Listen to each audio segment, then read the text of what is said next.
Donc à l'intérieur du boîtier on a les informations de garantie, le petit manuel d'utilisateur, un polystyrène de protection, on a un sac. Alors l'ensemble est dans un sac d'ailleurs, donc vous voyez les poignées ici. On a une petite boîte ici d'accessoires, vraiment sympa, vraiment joli. Donc dedans on va retrouver des adaptateurs pour ventilateur de pin Vermolex, un sac de vis, donc ça c'est plutôt bien d'avoir de la visserie d'avance, des serre-fils noirs, un câble USB donc à connecter sur la carte mère vers USB pour charger le téléphone par exemple, ou brancher une manette. Donc ça, je trouve ça vraiment génial. On le fait sortir dans un coin et ça évite d'avoir un USB branché sur la carte mère. Ici je dirais qu'on a des lingettes dépoussiérantes couleur master. Voilà. Et après on a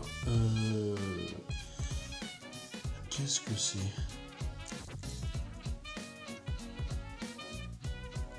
Alors c'est des connecteurs comme ça, 3 pins, je ne connais pas ces connecteurs avec ça comme prise, donc je ne sais pas ce que c'est peut-être pour le RGB d'ailleurs.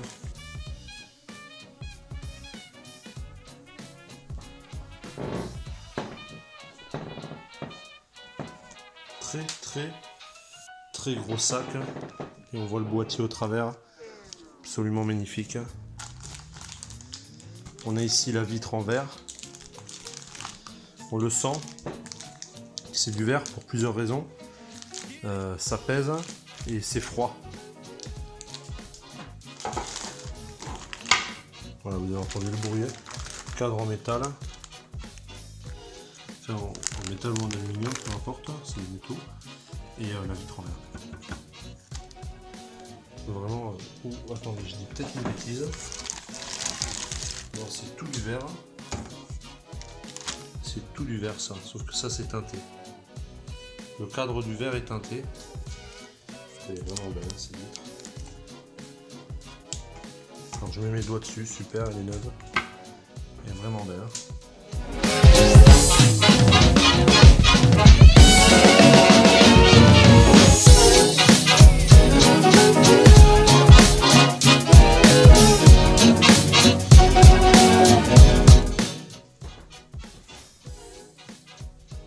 J'adore.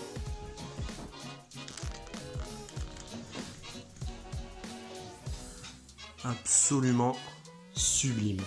Oh, il est immense, vraiment immense. Je le trouve beaucoup plus gros que mon Cooler Master actuel. Là ici on retrouve tout le panel du haut, donc bien sûr il y a les plastiques de protection, hein, vous voyez partout, j'enlèverai vraiment au dernier moment. USB 3, type C, que de l'USB 3 en façade, ça c'était vraiment mon rêve. Plaque du haut en verre. Putain, oh là là là. Oh, qu'est-ce qu'il est beau. Et là il y a de la place, hein. Putain, je vois déjà 3 ventilos sous la grille, le radiateur, 3 sur la grille. Oh, faut que je mesure tout ça. Putain, on va faire comme ça. Oh là là là là. Je vous mets un peu de lumière. Qu'est-ce qu'il est beau. Putain, ils ont fait un truc de fou, quoi. Fort. Les vitres des deux côtés. Alors moi, la vitre à l'arrière, hein, c'est vraiment... C'est pas nécessaire pour moi, c'est pas utile. Donc j'envisage même éventuellement un covering de la vitre pour le cacher. Ce côté-là est pas très intéressant, hein. Ce côté-là est le plus intéressant. On voit au travers les deux énormes ventilos de 200 mm, le cache de l'alimentation.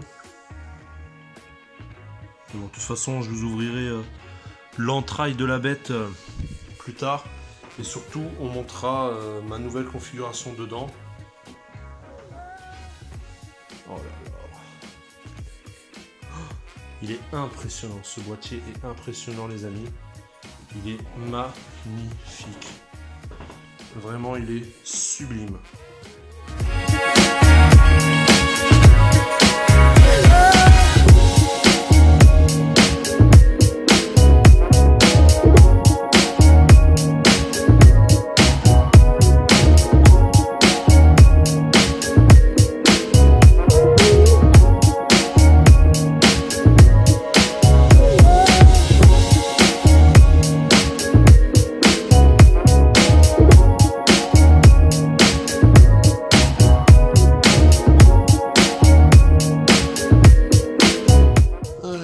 Nous revoilà avec notre sublime boîtier Cooler Master.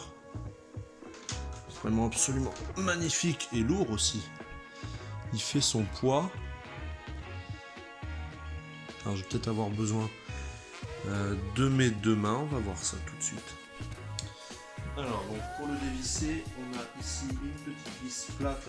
Il faudra enlever avec la tournevis plate, vous l'aurez compris.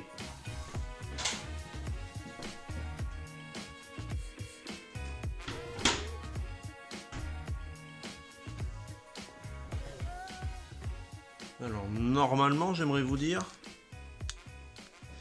qu'elle ne peut pas tomber. Et vous voyez c'est une vis comme ça là. On va mettre un peu de light. Voilà. Donc normalement elle ne peut pas tomber. Je dis normalement parce qu'on ne sait jamais. Ouais, donc en fait la vitre s'encastre là-dedans. Ce qui la retient.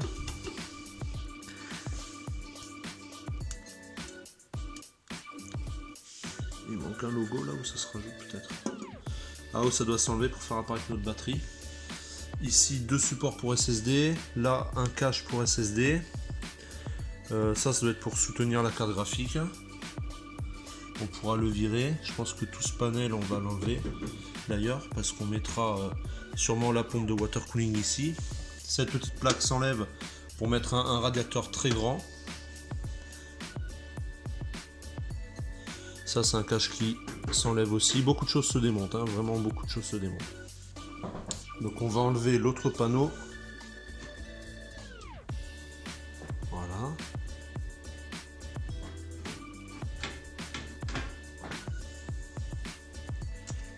Là vous pouvez voir les caches arrière. Pour enlever la partie haute et la partie droite, vous avez des petits trucs comme ça là.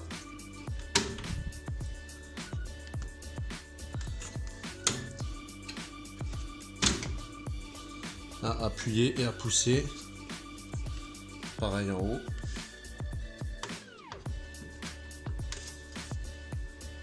Pour l'enlever, deux vis.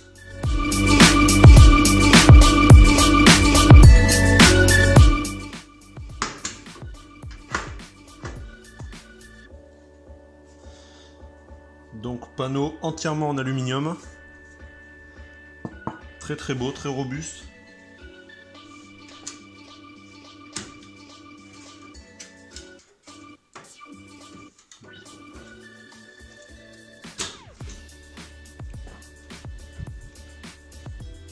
Voilà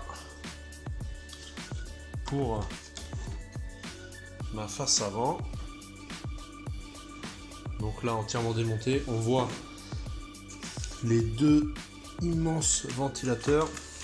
Ils sont vraiment immenses, hein. Ils sont vraiment très très gros, hein. Celui-là aussi est très gros, hein.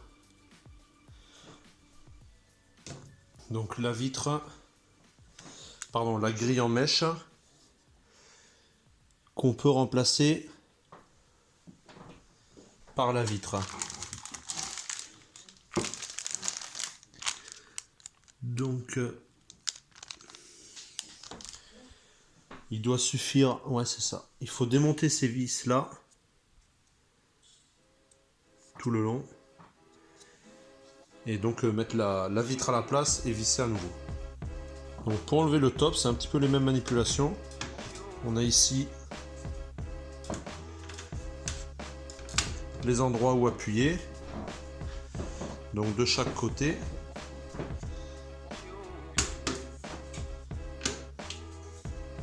Et surtout, on a cette vis à enlever.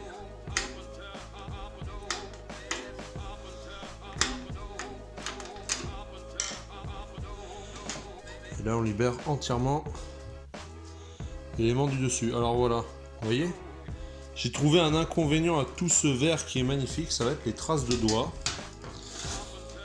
Et le côté génial pour nettoyer. Alors celle-ci, cette vitre doit changer aussi, vous voyez, c'est exactement les mêmes fixations que devant. Seulement, il fournit qu'une seule grille. Donc si on veut être, on peut être en deux verres, vert sur le dessus et vert sur le devant. Mais par contre, on peut pas être en grille dessus et grille devant. Il faudrait trouver une autre grille. Mais sinon, moi je pense que vu le water cooling que je veux monter dedans, moi je pense que vu le water cooling que je veux monter dedans, dans tous les cas, ça va rester comme ça, en full vert, je dirais.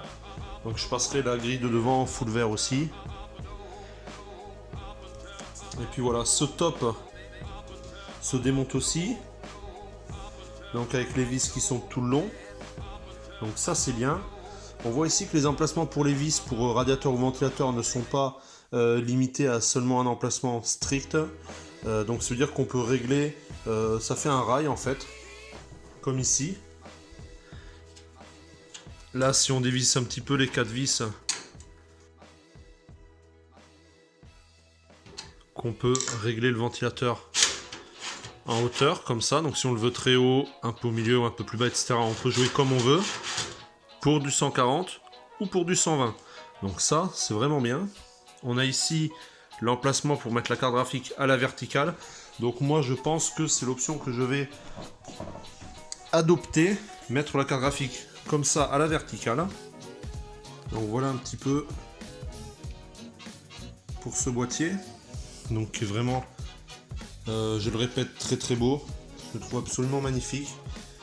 Donc on va pas démonter plus, je réserve ça pour une autre vidéo, donc la vidéo dans laquelle je ferai le montage complet de mon PC dans ce boîtier. Donc tout d'abord je vais commencer par le water cooling. Donc un gros radiateur en 360 ici, avec les ventilos là, peut-être les ventilos au-dessus, je sais pas, en fonction de la place. Sinon je pense mettre ici mon radiateur de 240 que j'ai, le mettre ici, avec deux autres ventilos. Je pense pas mettre un 360 de plus, pour des raisons d'économie, on verra bien, il faudra de la place pour la pompe aussi. Donc voilà. Tout ça c'est en projet, peut-être la pompe elle ira en bas, à la place du cache ici, on va voir. Après en tout cas le boîtier est quand même beaucoup plus léger, sans les vitres. À savoir que rien que les vitres latérales, il y en a je crois pour 3 kg une par vitre. Donc chaque vitre de côté fait 3 kg une chacune. Donc on a pardon 6 kg 2 rien qu'en vitre latérale. Donc c'est quand même conséquent quoi. Donc en termes de tarifs, un boîtier comme celui-ci, on est dans les 200 €. Avec les réductions qu'on a toute l'année, les codes promo, etc. On peut l'avoir dans les 180 €. Oups. Donc on peut l'avoir dans les 180 € hors frais de port. Donc ça tombe bien qu'on démonte ça.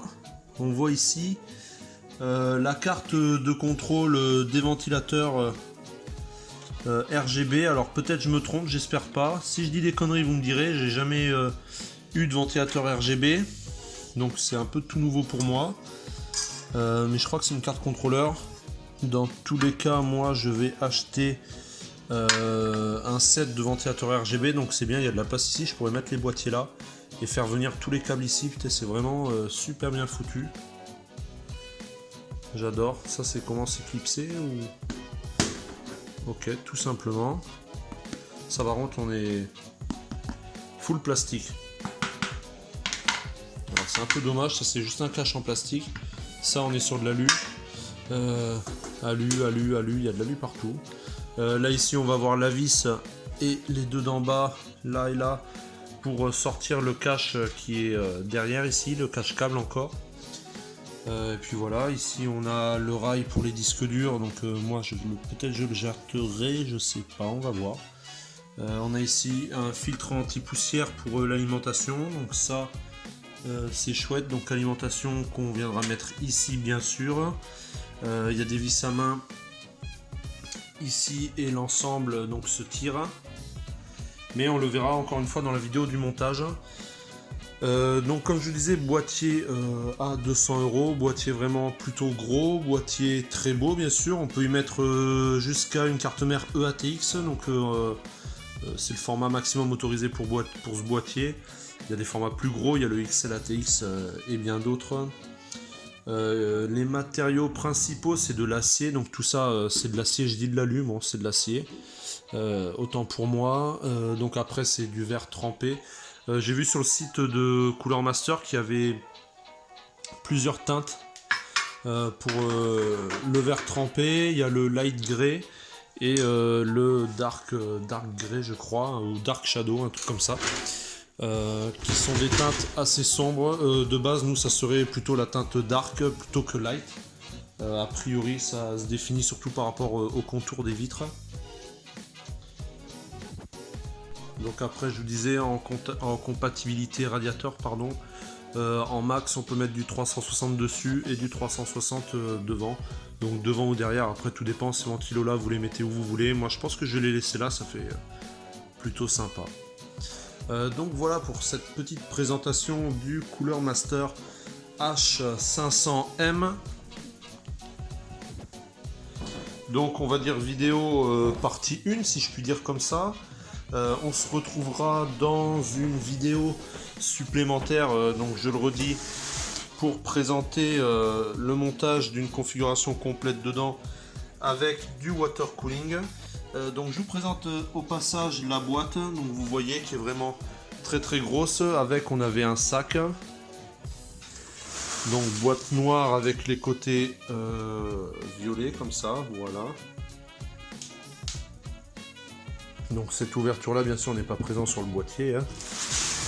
C'était une blague. À l'arrière vous voyez rien de spécial, hein. Les écritures, on a ici un petit peu un éclaté de tous les éléments démontés. Et ici les spécifications complètes. Donc voilà, merci à tous d'avoir suivi cette vidéo, restez connectés. Pensez à vous abonner, à partager, à liker, à activer la cloche des notifications pour être tenu au courant de tout ce qui se passe et au meilleur moment. Merci à tous, je vous salue et à très bientôt.